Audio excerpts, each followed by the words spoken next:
You and hands, you are not a God dependent on any world man. You are not a God in need of anything we need by your plans. Let's bless the waiting, sing it. You are not a God by your hands. You are not a God dependent on any mortal man. You are not a God in need of anything we can give by your hand. It's just the way it is. You are God before time began. You are on your throne. You are not alone. And right now, in the good times and bad, you are on your throne. You are not alone. You're the only God whose power none can contend. You're the only God whose name and praise will never end. You're the only God who's worthy of everything we can give. You are God, that's just the way.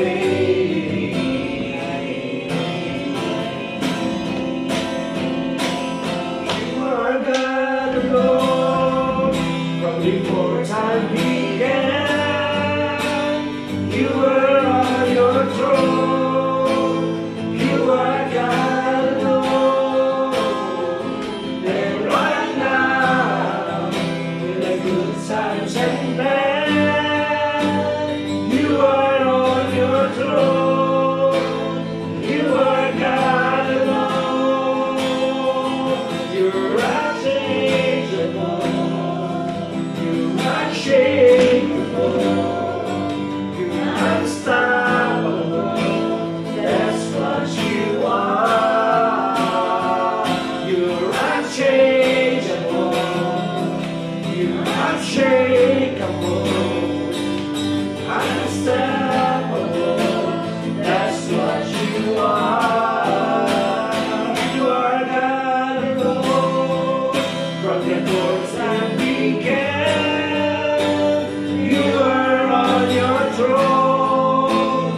You are God alone. And right now, because that's bad, you are on your throne. You are God alone. You're unchangeable. You're unshakable. Unstoppable. That's what you are. You're unchangeable, unshakable, you're unstoppable. That's what you are. You are God alone from before time began. You are on your throne. You are God alone. And right now, in the good times and bad, you are on your throne. You are God alone.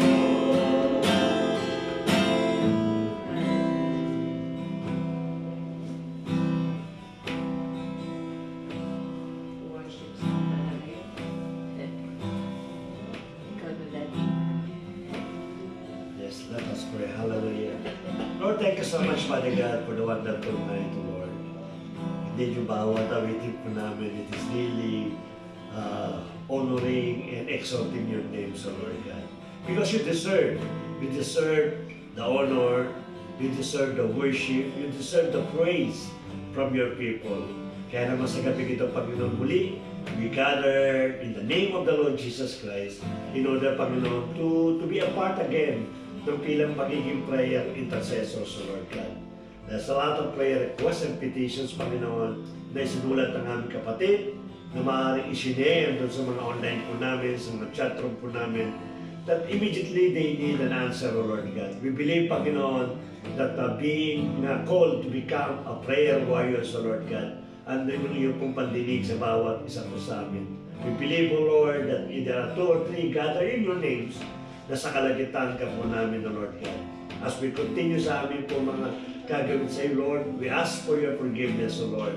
Cleanse our heart, cleanse our thought, make it pure sa oras na ito, Father God, sapagkat we wanted to be part ng mga prayer meetings na meron pong kalinisan ng bawat puso po namin. And we believe, Lord, that the blood of Jesus is enough in order to cover us, Panginoon, for all unrighteousness that we done, Lord. It might be by words, by action, or by thoughts. Alam namin, nilinis mo ang bawat sa puso namin. Kaya naman, Panginoon, that we have a confident, Father God, to become your children, at bayaan mo lahat ng gagawin po namin, mapagpala po ninyo, Lord. Samahan mo si Kuyanon bilang aming exhorter ngayon, Father God. Lahat ng kanya pong ibabahagi ay maging kalakasan po ng bawat sa encouragement in order for us, Panginoon, to continue serve you, O Lord God. At mamaya po, sa amin pong panalangin ng Lord, we invite for the Holy Spirit to remind us and to give us, Panginoon, the utterance sa mga bawat panalangin na gusto mong ilapit namin sa iyo, Panginoon. Kaya mo, Lord, na lahat ng gawain na ito, simula sa umpisa hanggang sa matapos, ang pangalan mo ng aming pong pupurihin. Kaya naman, Panginoon, ngayon pa lamang ng Lord ay tinakda mo na yung pong kaganapan sa mga panalangin namin na ilalapit po namin sa iyo. Kaya sa oras ng Father God, kami po yung nagpapasalamat at muli ibinabalik po namin sa iyo papuri, pagsambat, pagluwalhati. Nararapat lamang po ito sa tanging pangalan po at makapangyarihan pangalan ng Panginoon sa Kristo. Amen and amen.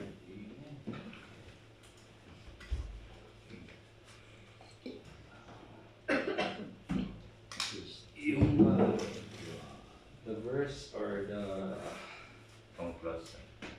The gospel we are going to exalt today. It's somewhat aligned sa kanta natin. It's like revelation. So this week, while preparing the song, was out. While preparing po yung exhortation na song, so itong kanta na to, so happened. Nakalimutan ko yung lyrics ng kanta eh. Kasi narinig niya na dati. You are God alone. Yun pala yung song. So, parang, for me, it was like a revelation din. I-sort ko yung this time, given the opportunity by God, first God. I-share ko yung verse na ito, which is it's a very familiar verse. So, I will take it from the context ko yung The Last Supper. The Last Supper, si Thomas. During that time na they were, I think Jesus was, this time, he was comforting them. They're giving them. Thomas asked him, saan ka po pupunta? Where are you going? Anong daan tatahakot natin? So this context from John, Bible verse from John, chapter 14, verse 6. And Jesus replied, I am the way, the truth, and the life. No one comes to the Father except through me. Ito yung praise na to, it indicates yung pagbigay ng direct response from Jesus. He emphasized his role as a teacher and a guide. Yung salitang answer, it implies it's a definitive or absolute authoritative response. So, binigay niya to comfort them, to give them light, to shed light para sa kanyang departure, and providing them reassurance and clarity. Okay, so Jesus said to them, I am the way, the truth, and the life. No one comes to the Father except through me. So let us dissect bawat salita po niya. First word he said, phrase, the phrase yung ginamit niya is I am. Again, it echoes the divine name revelation binigay niya during the time of Moses, which is yung ginamit natin from Exodus 3, 14, verse 14, I am who I am. So it's self-identification that Jesus, He was divine and eternal existence yung sa Kanya. Aligning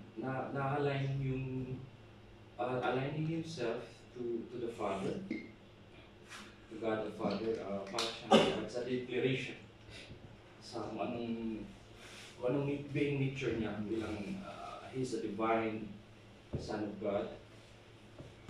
The next phrase was the way, I am the way. Ibig sabihin ito, it's literal, it's a path or a road. But Jesus, He was, hindi lang siya, He was not like a guide, He was more on the path itself. So, hindi lang siya yung parang path, yung daan, or a guide. So, He was a path itself to God. It symbolizes the access and connection between Jesus and His Father. Amen. It signifies na yung exclusive path to spiritual reconciliation at pagbibigay ng eternal life po sa bawat isa sa atin. The next phrase was the truth. I am the way and the truth. So truth means reality.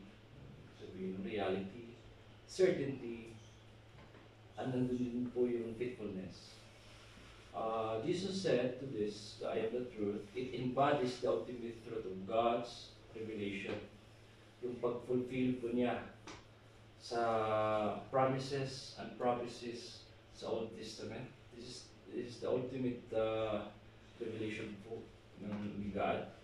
The revelation and the truth of God na give Jesus to us to fulfill His promises at ang mga propesya po sa Old Testament. Ito po yung binigay. In a world filled with maraming mga deceptions, falsehood, false teachings, and everything, God gave us Jesus Christ. Because Jesus Christ was with Him from the beginning, during or before the creation. Jesus Christ was with Him. He was with Him. I read the chapter kay John 14. Aside from kay Thomas, kay Philip, sinabi din niya sinabi din ni Philip na Jesus, ipamukha mo, anong itsura ni Father, ni God the Father? What is being nature kung ano siya? In that story, sinabi ni Jesus doon na He was with me. Yung salita ko, it's not from my own, but it's from the authority of my Father. Kasi nag-rule sa kanya yung ano. So the truth, that's the truth that He's been trying to portray. Ito yung katotohanan, ako yung Diyos, ito yung Diyos ni Abraham, nagbigay kay Abraham ng ganitong kupina, at mga blessings sa buhay nila, salvation, and this He fulfilled yung mga promises and prophecies. Next is the life, and the truth and the life. This is referring to the physical, of course, and the eternal life po. Jesus as the life indicates that He is the source of all life. Dati, ngayon, at magpakailanman. Siya yung spiritual vitality that begins yung pananampalataya po sa Kanya, and mag-extend po ito sa habang buhay is to eternity. Yun po yung buhay sinasabi nila. And the next phrase is, no one comes to the Father. Itong phrase na to, it understands that it was exclusive yung role ni Jesus bilang mediator. Yung tayo, sa mediator, is between, yung Pamagitan. tagapamagitan. Oo, ganun sa between humanity and God. Okay? So, it emphasize na walang ibang alternative na daan, na ruta, papunta kay God, kundi exclusively lang talaga kay Jesus Christ through Him. And as Christian, ito yung parang cornerstone talaga natin, that through Jesus, it affirms the salvation is found only talaga sa Kanya. There's no other else, only lang sa kay Jesus Christ. So, the last phrase is except through me. Ito yung through, parang it's a preposition na ginagamit niya. It indicates channel by which something has already been done. Parang through me, dumaan ka doon sa Kanya, itong channel na to, itong pamamaraan na ito, sa Kanya lang, through sa Kanya, na parang natapos na siya or which has already been accomplished. Jesus, talagang siya lang yung is the sole mediator po sa atin. And it gives us access to the Father. So, the last phrase, and this is the sinabi ni Jesus. And then we will get by to Thomas.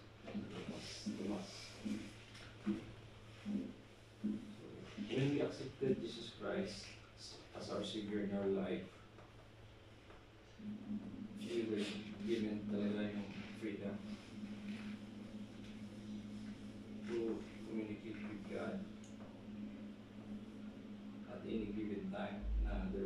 The barrier was already been removed, tanggal na yun through Jesus Christ. He's the only path for us to be with the Father, to be with Him, to the heaven.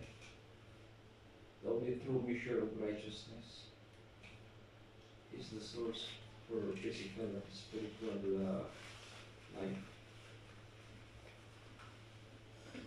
As He claims during this time, He is the very God of creation, the Lord, the blessed Abraham and the Holy One. Yung nag-iitapit sa eternal life, eternity. The mga salita na to ni Jesus during that time, for us as a believer, na binigyan tayo ng pagkakataon, it was really not in front of us. And for us just to believe in Him, to obey Him, to obey the command of His Father, talagang magkakaroon ng buhay na walang hanggan. It all led us to what? After all, to salvation, to live blissfully, and magkakaroon ng talagang mapayapang buhay, and to be, the salvation itself is to be the best gift binigay sa atin. Binigyan tayo ni God ng ganung gift.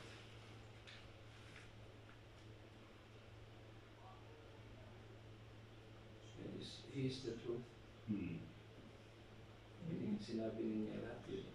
It's so amazing when you read the chapter that those disciples is to be with Him. After all, some of them are still doubting even when nabuhay na siya.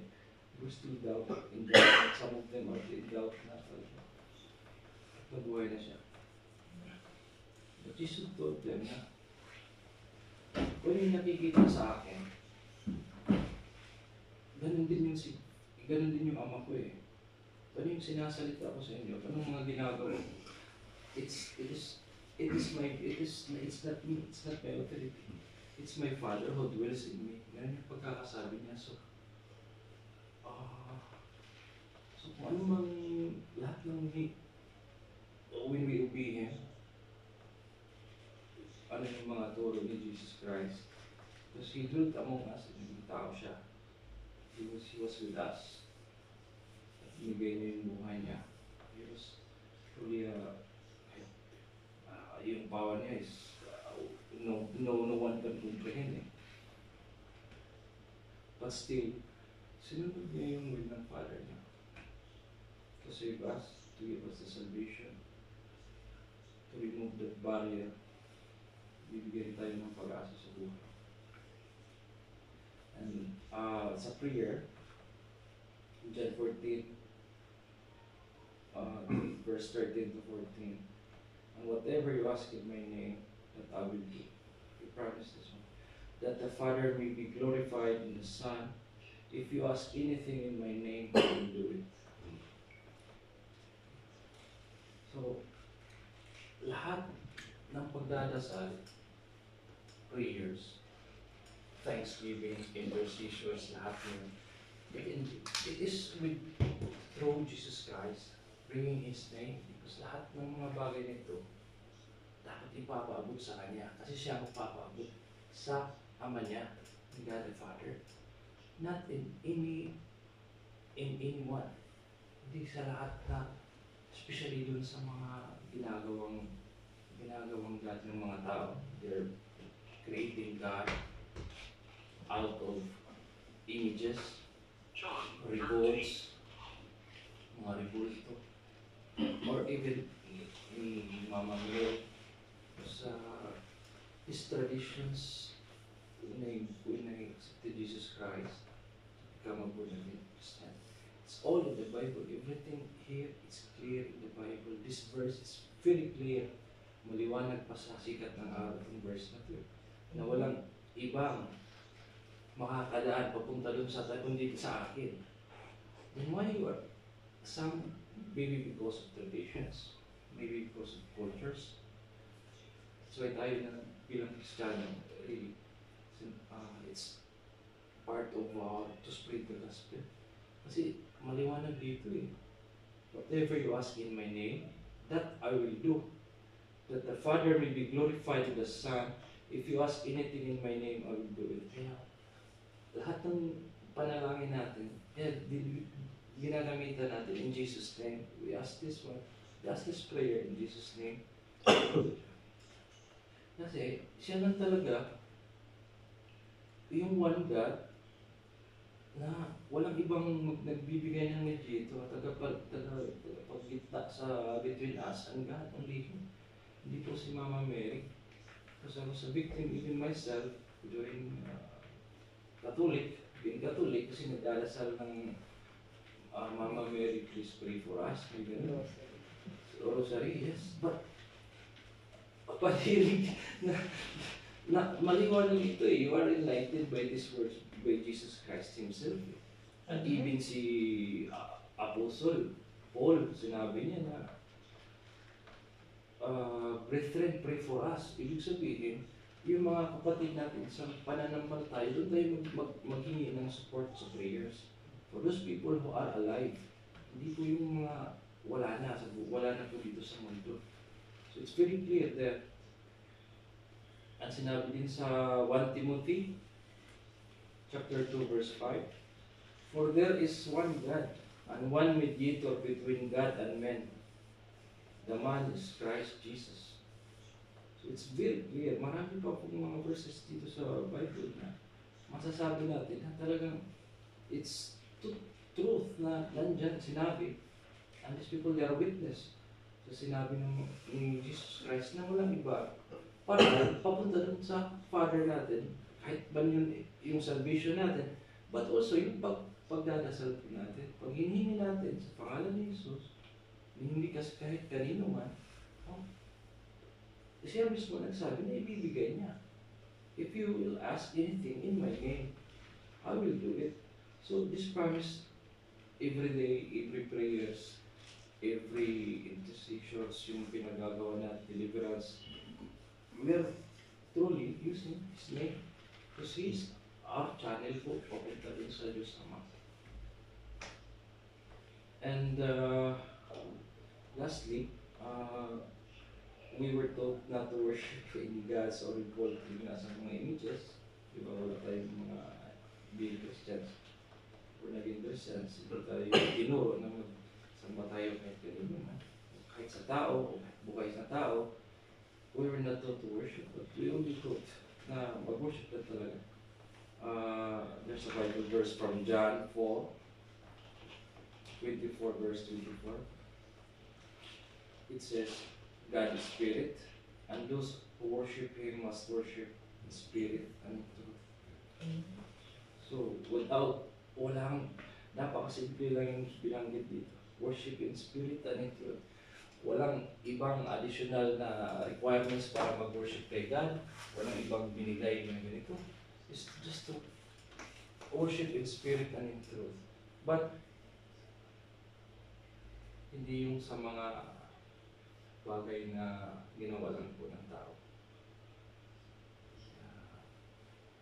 So, it's salamat sa pag-remind mo sa amin na sa pagbigay patunay itong mga salita na ito is literally this is the truth. Buo na yung talagang pinaka-totoo na Jesus Himself, He Himself sinabi niya yun and the truth of the life.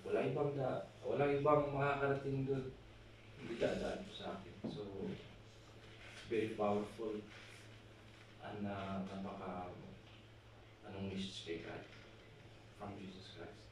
Maraming salamat po. Amen po. Salamat.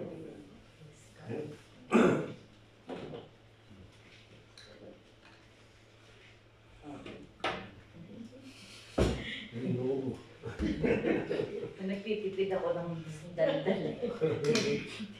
Maganda yun yung kung titingnan natin the same person na kasama nila, napaka-blessed natin kasi yung Holy Spirit tinanggap na natin. Kasi during this time, hindi pa nila tinatanggap yung Holy Spirit. Kaya si Thomas, hindi pa siya ganun although nakakasama nila, nakikita niya yung mga himala, nakikita niya lahat ba ng mga bagay na talagang paniniwalaan mo yung Diyos siya. Hindi pa rin talaga siya maniwala, di ba? Kaya nagtanong siya saan ka pupunta? Hindi namin alam saan ka pupunta. Tsaka niya sinabi to. Tapos nung nag-resurrect siya, si Thomas pa din yun. Hanggang hindi ko siya kaya nakikita na ipapasok yung mga daliri ko sa butas ng kamay niya at sa tagiliran niya. Hindi talaga ako maniniwala. Diba? Sa John chapter 20 verse 28 yun. Tapos sabi niya, nung nakita na sila ng Panginoon, inilagay niya na yung daliri niya sa mga butas nga ng kamay ng Lord. Ang word na sinabi niya, my God and my Lord. Kumbaga, kinonfirm talaga ni Thomas na Diyos ang ating Panginoon. Hindi lang siya basta kung sino lang, siya talaga ay Diyos at siya talaga yung magiging daan natin patungo sa Panginoon. Napaka-profound talaga kapag napagduktong-duktong mo ba yung mga verse dito, tapos nakakuha ka pa dito, mas nagiging solid yung faith natin. At ang maganda pa sa atin sa panahon natin ngayon, we already, after the Pentecost kasi, ibinigay yung Holy Spirit di ba? Kaya tayo, madali nating maintindihan ngayon kasi it is the Holy Spirit ang siyang magpapaunawa sa atin. Kasi sabi niya, He will teach you of everything and He will remind you of everything Jesus has told you. Kaya napakaganda na ngayon, pag nabasa mo siya, ito pala yun. Na napakahirap unawain ng mga disciple mismo ng Panginoon during that time. Because wala pa yung wala pa yung talagang kaunawaan. At maraming salamat sa Lord that we have this Holy Spirit. Maganda din tong yung sinabi ni Kuya sa 14. Pagyan natin. Sa 14, 12, 13. Diba? Sa 14, 13. And I will do whatever you ask in my name so that the Father may be glorified in the Son. Kumbaga, hindi sinusolo ng Lord Hindi niya sinasolo. Pero gusto ko yung 12 pag inakyat natin. Truly, truly, I tell you, whoever believes in me will do the works that I am doing. He will do even greater things than this because I am going to the Father. So yun yung kagandahan na umalis siya eh. Kasi yung mga disciples during that time, nalungkot nga sila yun, nila umalis eh.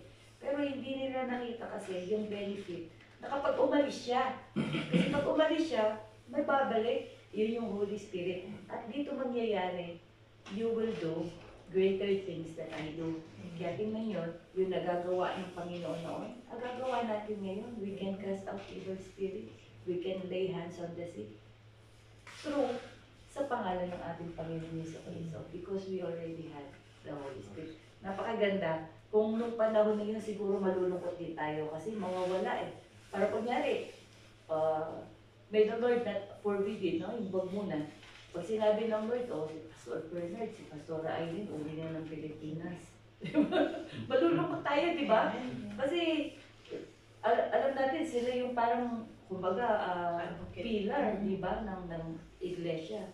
Pero, nung si Jesus, ganun din, hindi naintindihan nila ng mga disciple na, ba't siya alis, paano na kami, lungkot na lungkot.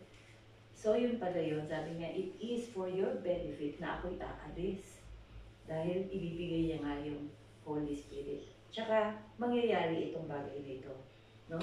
Na tayo, pag tayo nanghingi sa Panginoon, sa pangalan niya, through the power of the Holy Spirit, higit pa daw sa nagawa niyang magagawa natin. So, amazed lang ako talaga pagka ang Word of God nagkakaroon ng, no? Parang, kasi una, nararanasan natin, nakikita natin na talagang buhay yung salita niya, kung ano yung sinabi niya nangyayari. Kaya kung magdududa ka, katulad ni Thomas, wala talaga mangyayari. Kaya yung sinabi niya din sa mga kapatid niya, di ba? Hindi siya maraming gagawing himala sa lugar na yun kasi because of their unbelief. Kaya unti nang ang mga himalang ginawa niya sa Nazareth kasi unbelief hindi naniniwala yung mga taga doon. Karpintero lang yan anak lang yan ni Jose. Yung mga kapatid niya nga, di ba, dyan yung mga babae, ganun mga chismosa dyan sa kapitbahay. Maganon yung kaya hindi sila naniniwala because of unbelief. Pero tayo maraming salamat. Dahil naunawaan natin, kaya nagre-rema sa buhay natin. Nakikita natin sa buhay natin. Yung mga sinasabi, buhay, totoo na He is the way, the truth, and the life. Hallelujah. Amen. Dahil ikaw na, binakay ng powers. Ikaw lang galing. Sige. Masahin ko lang ito paano. Sige. Napaka, yung parang lagay mo yung situation nandun ba na during that time we're having their last supper. Because if Philip said to him, Lord, show us the Father. And it is sufficient for us. So Jesus said, have I even with you so long, and yet you have not known me? He who has sent me has seen the Father. So how can you say, show us the Father? Do you not believe that I am the Father, and the Father in me? The words that I speak to you, I do not speak on my own authority, but the Father who dwells in me does the works. Believe me that I am in the Father, and the Father in me. Whereas believe me for the sake of the words themselves. Parang, napaka, no? Your situation. Yan na yung claim na talaga ni Jesus Christ na siya ay God. Isa yan siya sa Tama yung sinabi ni Pastor. During why he still question these things to him? Because he was with him all the time, no? And siguro, that's the Holy Spirit. During that time, wala pa sila doon. They were very, mahirap sa kanila na yung Holy Spirit, through the help of Holy Spirit na maintindihan yung mga bagay na ito, no? Ako gusto ko lang idagdag, inano niya yun sa chapter 10. Pero before that, di ba nga, nung namatay si Jesus, hindi niya lang kinonquer yung death at hindi niya lang pinurchase yung sin namin. He also tore the veil. Dahil sa pagkakasala ng isang tao, pagkakasala ni Adam in behalf of us, hindi na tayo nagkaroon ng access sa Heavenly Father. And dahil ang Heavenly Father loves us so much, kailangan niyang mag-dwell ulit siya sa atin, na makapunta tayo directly again sa Kanya. Kasi napalayo na tayo sa Kanya. Kaya dahil hindi niya kayang baguhin yung law na itinatag niya, kailangan niyang magbigay ng thing na someone para makapag-breach again sa kanya. Kasi mahal tayo ng ating Ama. Kaya kailangan niya na makadwell ulit tayo sa kanya. Kaya ibinigay niya sa atin si Jesus para maging maging access natin through the Father. Kasi siya lang talaga ang way na makakapag sa Panginoon, sa God the Father, ang Panginoong Jesus lang ang makakapagdala ng lahat ng ating hinaing, lahat ng ating prayers, lahat ng ating gusto sa Ama. Kaya nga, pag nakita niya, nung na-save na tayo ng ating Panginoong Diyos na si Jesus Christ, through His death, nawala na yung veil na mga holy upon holies lang ang pwede mag-worship sa Ama, dahil binigyan niya ng access ang lahat ng anak niya na makapasok na sa kanyang trono, na makapunta na kahit tayo sa kanyang throne with the blood of Jesus in us. Yun yung pinaka main thing na nakuha natin aside sa redemption, na nagkaroon tayo ulit ng access sa ating Heavenly Father. At dito rin sa passage na to, sa 10, dito dineclare talaga ni Jesus Christ na siya ay Panginoon, na siya ay Diyos. Kasi sinasabi niya dito, don't you believe that I am the Father and the Father is in me? So talagang dito, naintindihan ko na talagang Trinity. And then, to make it further, nang sinabi niya doon na naman sa 15, if you love me, keep my commands, and I will ask the Father that He will give you another advocate to help you and be with you forever. So talagang yung Panginoon natin is Trinity, hindi siya isa, or hindi siya yung paniniwala ko noon na as recommended ng situation, darating yung isa, pag darating yung yung another one, kumbaga magpapatotoo yung isa-isa sa kanila. Pero sa passage na to, ni Jesus na tatlo talaga sila, na isa sila in one. So, kumbaga may tatlong persona talaga ang ating Diyos. And then, yun lang ang pinaka, yun yung na-change sa akin, kasi di ba nung nasa, sa ibang pananampalataya tayo, ang binibigyan natin ng access to become our advocate, at saka yung yung intercessor natin is si Mama Mary. Yun pala, ang intercessor natin si Jesus Christ through Heavenly Father. Hindi si Mama Mary through Jesus Christ. Masyado nating pinalayo yung sarili natin. Nagkaroon pa tayo ng tatlong bridge bago ma-reach yung, actually hindi mo na na-reach yung Father kasi nag-stop ka na kay Jesus. Pero usually kasi yung yung thread ng pagdadasal na yun is nakafocus lang talaga kay Mama Mary. Less na talaga si Jesus Christ. So, it's really good na ma-enlighten tayo sa Word of God. Ito sa John 14:6 to 14, talagang ma-open up yung mind natin about sa pagiging Diyos ng ating Panginoong Jesus. Dahil sinasabi niya dito na whoever believes in Him also believes, whoever see Him also see the Father. So, siya talaga ay Diyos at siya at ang Ama ay iisa. So, yun lang po. Iwanan din sa mga verse kanina yun, nasa pag-uusap natin na talaga na Hindi siya parable talagang totoo na siya eh. Straightforward Saka nasa Old Testament kami medyo siya no? Usually kasi pag si Jesus nagsasalita, parable Pero dito, napaka-straightforward niya ng sinabi. Sige, magbigay tayo ng input. Una-una, kaya ako nang nahimik. Natutuwa ako sa dalawa kasi.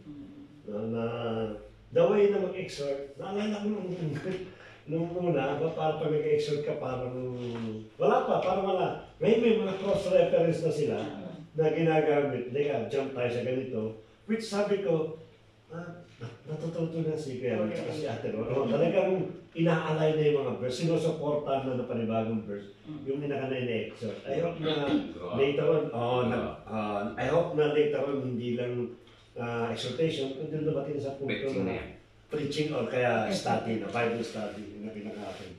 At least nakapapakinggan ng bawat nakikinig sa atin online na itong ginagawa natin na exhortation every PM ay nakakatulong na maging matalas sa pag-exhort. No? At natuwa lang po ako doon. Anyway, balik tayo sa John chapter 14. Gusto ko lang dagdagan dito, yung number 1 muna, sinabi kasi, let not your heart be in trouble. Yun ang niya, sabi nito sa 14. Kasi, ito na yung time na sinabi ni Criano, ito yung time na nagpapaalam. No, ang problema kasi sa mundo at sa nangyayari ito, pagka yung word na separation, nakakonekta na dyan yung anguish, yung pain, yung sorrow, yung basta mga negative na feeling. Kasi may iwan eh. Kaya nga hindi dapat nagkakaroon ng separation. Ito magkakaroon ng separation. Kaya nga, separation sa mga disciple niya. Kaya alam niya na talagang trouble itong mga tao nito. Kaya let not your heart be troubled. At alam din natin, maganda yung binanggit dito niyan eh. Maganda yung revelation ng Lord sa akin ngayon sa gabi ito. Na patagal na natin mabasa in John chapter 14 verse 6. Which is yung ginagawa. No, I am the way, the truth, and the life. No one comes to the Father except through me. Which sometimes, mo yun. ha? Nag-preach ka pa to. Sometimes ginagamit natin sa evangelism. No? Pero look at the revelation of the Lord today. Pag may separation, ang unang-una is yung way, yung path. Kasi nawala yung leader eh. Saan ako pupunta? So nakakalugay, inaatake yung path. Parang yung mga tupa. Pag walang pastor, hindi niya alam saan sila tutungo. Kanya-kanya yan. Kasi nawala na yung namumuno, iba? Ang separation pala is nakakapagkaroon ng problema when it comes to the direction. At hindi lang yun. Pagka ang separation nangyari din, naghahanap ka ng yung pwede mong idepende. Yung pangako mo, iiwan mo, ano pangako mo? Diba? Ano yung panghahawakan kong pangako sa'yo? Kasi yun ang dapat panghawakan ng isang tao. Halimbawa, kung mag-upload ako, pupunta na ako ng Saudi Arabia, Dad, ano yung pangako mo sa akin? So naghahanap ka ng something na mahuhold mo doon sa tamang alis, maliban ang push yung direction pa. At ang pangatlo, pagkaroon ng separation, paano lang buhay ko? Kasi nasanay na akong kasama ko, paano ko ngayon? Kaya pala binanggit niya, I am the way, the truth, and the life. Yung palang tatlong part na problema ng separation, yung pala ibinigay na assurance doon sa mga disciple. Pero sometimes, no, because hindi na maintindihan, because of so much emotion, Panginoon, saan pupunta? Hindi namin alam eh. Pero hindi niya naintindihan yung sinabi ng ating Panginoon. I am the way. Nung nangangulog ka kahit saan pumunta, kasama mo ako. I am the way, kasama nga kita eh. As long as dumadaan ka sa akin, yung path ko, kasama mo ako. Ano pa yung sinasabi niya? Lord, katong nangyari, pinigay ko na siya katotohanan. Lahat ng sinabi ko, it is called completely truth about sa mga tinatanong ninyo. And lastly, yung buhay mo magkakaroon ka ng direksyon. Kasi, I am the way, the truth, and the life. Yung pala yung assurance ng ating Panginoon sa lahat ng mga disciple na sometimes pala yung separation, hindi lang pala negative ang binibigay. No? Sometimes, it become more better than makakasama sila. Kaya ang ating Panginoon niya na it is better for you, it is perfect will of God na mapahiwalay ako sa bawat sa puso niyo. But definitely, meron po itong emotion outburst. Pero ang ginawa ng ating Panginoon, kinomfort po sila. Dire-diretso po yan. Lahat yung chapter 14, 15, 16, 17, lahat yung puro comfort. Para malaman nila na yung binabanggit ko, kaya ko aalis, it is for your benefits. Hindi para sa atin o hindi para saktan kayo. And later on, naintindihan po ni kapatid na John kung ano talaga ibig sabihin ng ating pong Panginoon. And ibig sa John po, binanggit yung kay Peter, yung 3 beses na, do you love me? Do you love me? So nangangahulugan po, it is a comfort throughout to us na sometimes kung nagkakaroon tayo ng problema, let us read the book of John because John is a full of comfort sa bawat sa puso natin. Yun po, salamat po. Yamani? So, sa akin na yung nabanggit Pastor Irene, nabanggit ni Sister Rogan. Sa pagkakaroon ng 3 persona, una kay sa Diyos sa Manghari, at bago ay binuo lahat ng dapat buhay, existed na si Jesus Christ. Kaya sa sobrang pagmamahal ng Diyos sa Manghari sa atin, na ayaw ng Diyos sa Manghari na tayo mapahamak. Kaya sa pagkakaroon ng ating kasalanan, isinend niya si Jesus Christ sa atin. After that, nang may sagawa ni Jesus Christ ang pagliligtas sa atin, saka naman niya isinend nang umakit sa samang hari ang Holy Spirit. So, doon nag-work ang 3 person. Mapalad tayo, gaya na sinabi ni Pastora, mapalad tayo na nasa panahon tayo ng, ng Holy Spirit kasi naunawaan natin pagiging Diyos ni God sa atin, ni Lord Jesus Christ. Dahil noon, mga sinauna noon, ay siyempre nakikita kita, paano kung maniniwala Diyos ka? Practical.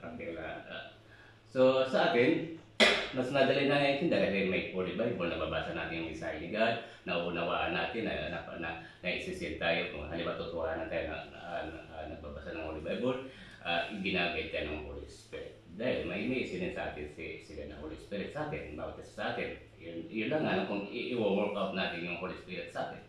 So, doon po pasok yung pagiging tatlong person. Hindi natin pwede takwil yung isa sa kanila. So, kaya doon sa pagkakaroon ay marirealize na titimo sa ating mga puso na may Diyos na buhay sa atin. At pasalamat tayo na umakit si Lord Jesus Christ at isinin sa atin yung Holy Spirit. At kung saan, nakakonvict sa atin sa Holy Spirit. Karoon tayo ng conviction. Galing, nakakatuwa. Kasi, alam bakit, di ba, sabi ko, bakit mapalad tayo dahil nasa ng Holy Spirit. At paano natin tatanggapin yung Holy Spirit? Unless paniwalaan natin that Jesus is God. Unless paniwalaan natin Jesus is God. Kasi, kung sabi niya, na naniniwala na si Jesus ay God, pagkakalooban na at tinanggap siya, di ba? Bilang Lord and Savior, tsaka bibigay yung Holy Spirit. Tingnan mo yung mga taong patuloy na nananalangin kay Maria. I don't believe they have the Holy Spirit. Tingnan mo yung mga iglesia ni Cristo. They don't believe that Jesus is God. They don't have the Holy Spirit because it's the Holy Spirit ang siyang magre-reveal sa iyo kung sino talaga si Jesus Christ. Kasi yun ang purpose niya eh. To bear witness of Jesus na siya talaga ang Diyos. Ba? Kaya bakit kung titingnan mo din, marirealize mo yung sa 2 Timothy chapter 2, no? Verse 5, sabi mo, kung bababa mo pa siya, bakit siya ang dapat na mediator? Kasi siya lang yung nagbigay ng offering. Diba? Siya lang yung nagbigay ng offering. From the Old Testament, kung titingnan natin, kapag nag-o-offer ang tao para manalangin, it always with the blood. Yung mercy seat, yung tabernacle, laging nilalagyan ng blood yun. Pag meron ng blood yun, ang Lord, naririnig niya na yung panalangin mo. Therefore, dun sa 2 Timothy verse 2, verse 5, no? Sa 16 mo, siya daw yung nag-offer. No? Siya yung nag-offer. Hindi si Mary. Hindi siya nagbigay ng dugo. Walang dugong dumanak kay Mary. Kaya hindi papakinggan si Mary. Kaya ang way ng Lord is from the Old Testament, which is yung tabernacle is a representation of Jesus Christ. Yung nasa loob ng tabernacle, representation din ni Jesus doon. Siya lahat yun eh, hanggang sa panahon natin. Kaya pagka nananalangin talaga tayo, it's rightful lang na i-address natin sa pangalan ng ating Panginoon Jesus.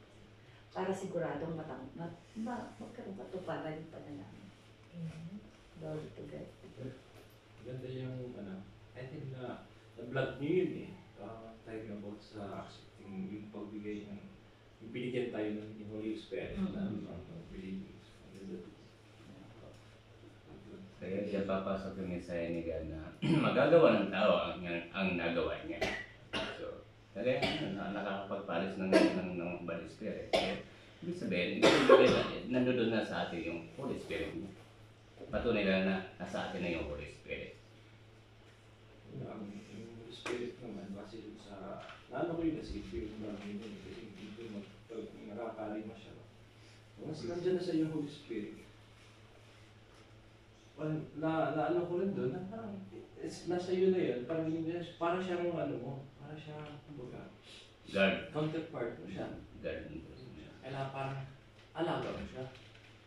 So kailangan ikaw kumakain ka, Okay. isipan mo. Ganun din yung Holy Spirit mo.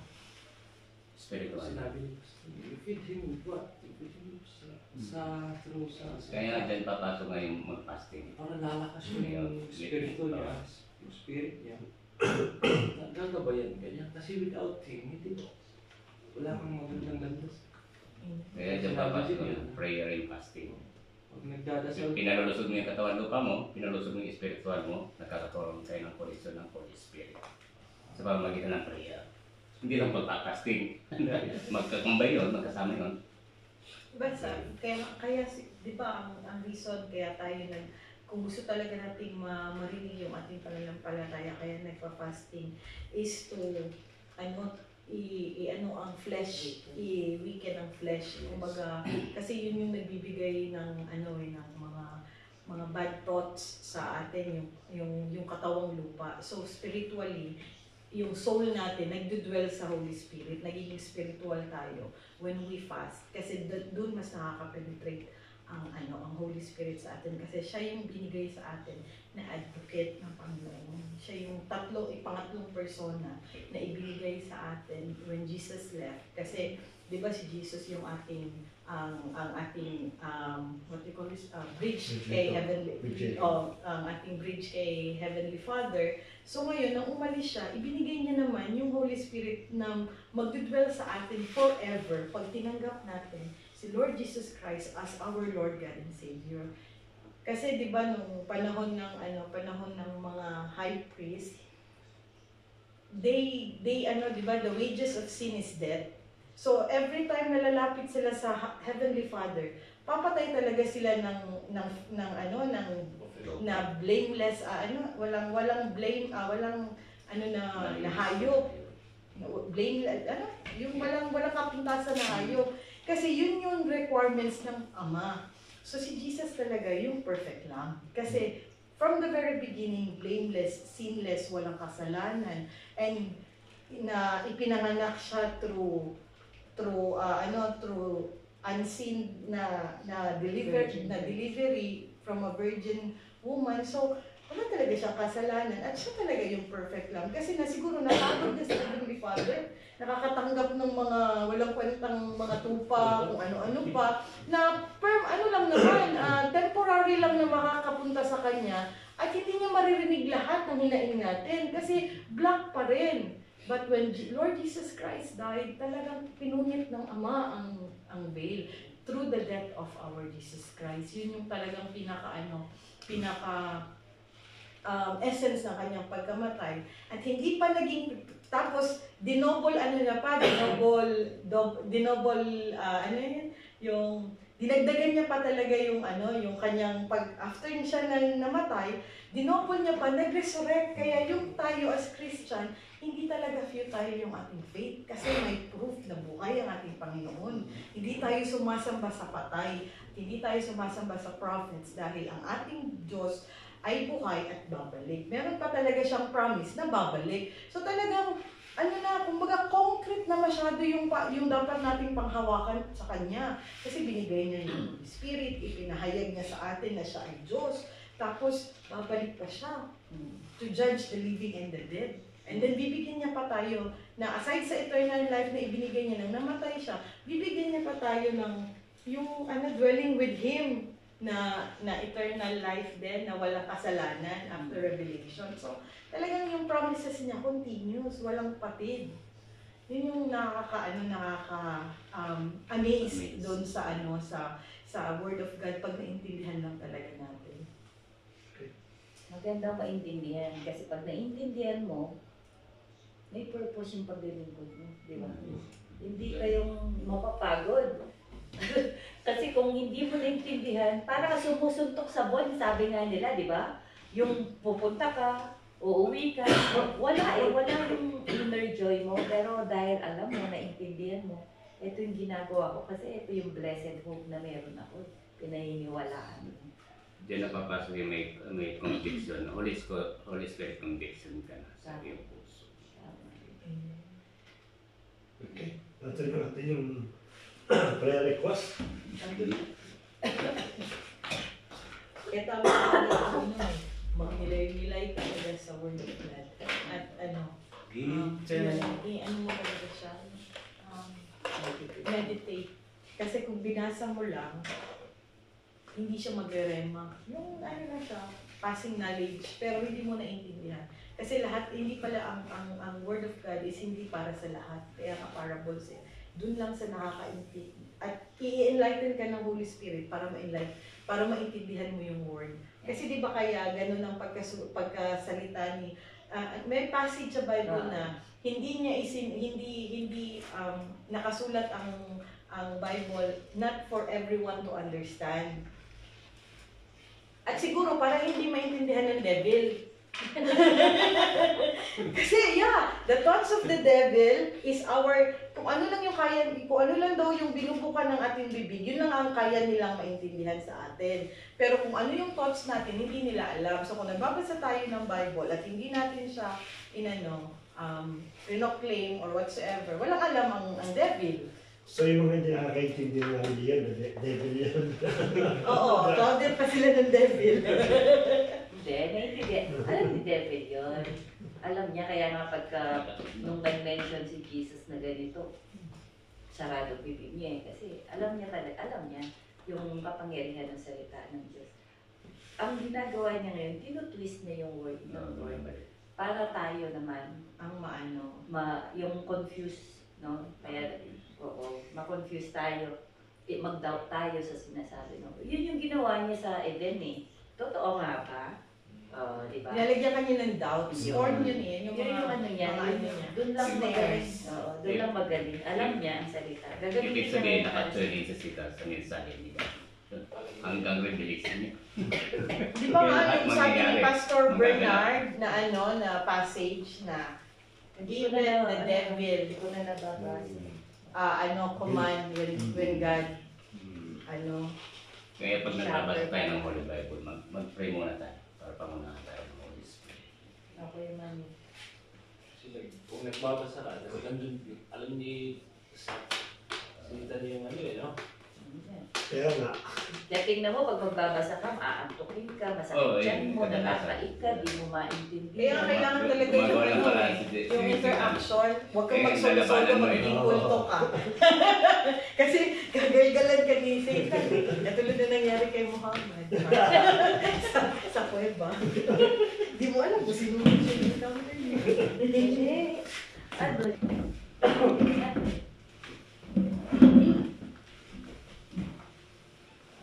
Closing yun ko din naman. Exempted ako ngayon. Tinanggal ko nga yung pangalan ko dun sa bukas. Kaya naman si Saysay, wala pala sa talaga mag-post. Hindi ko yan. Thank you sa isa naman katagumpayan. Yes, salamat Panginoon. Aming prayer meeting alone. Yes. Salamat at patuloy namin sa sagawa. Maraming salamat sa pangunguna ng iyong Holy Spirit.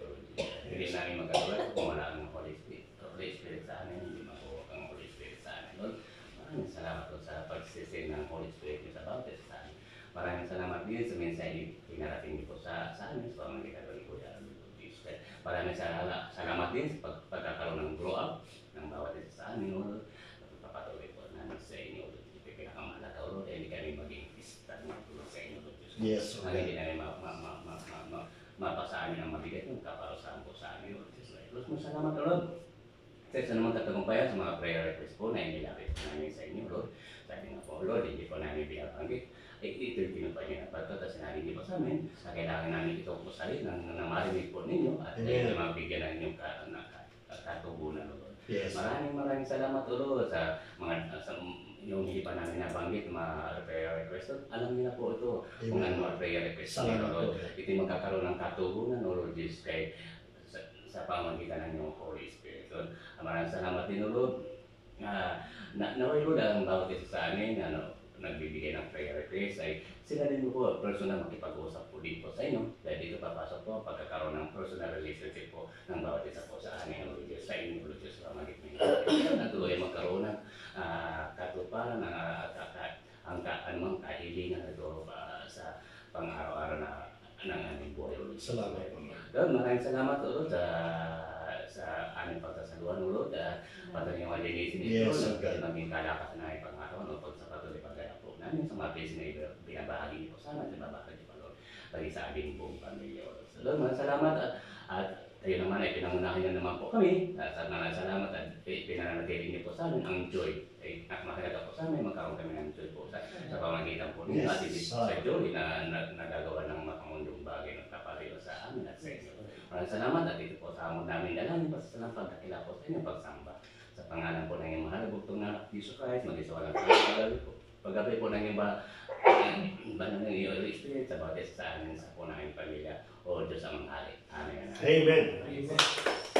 Amen. Sige. At mamaya may sisya kami. Dreams niya tayo natin ito patungkol kay Jules. Dream? So, may dream siya.